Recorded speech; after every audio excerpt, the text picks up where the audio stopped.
السلام عليكم ورحمة الله وبركاته. أهلا وسهلا بحضراتكم من أراضي الوادي الجديد الخارجة. إحنا بنعمل عملية إصلاح لخط 4 بوصة في المزرعة بتاع الصديق عندي بإذن الله. طبعا الموضوع سهل وبسيط.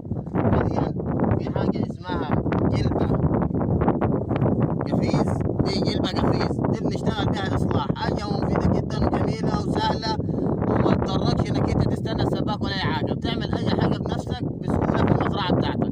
تمام؟ طبعا إحنا الحتة هنا اتكسرت، حجزنا المسافة تحيات الماسورة. تمام؟ هنيجي نركب جلب الإصلاح كده اللي هي جلب القفيز يمين وشمال أهو بكل سهولة.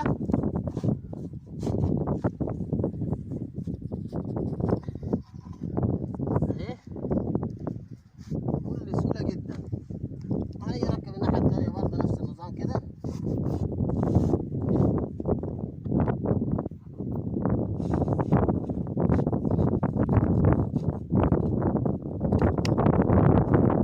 وبنوزن الجلبة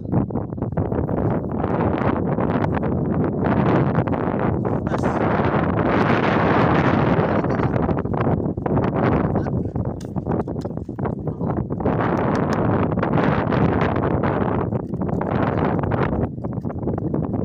على القفيز.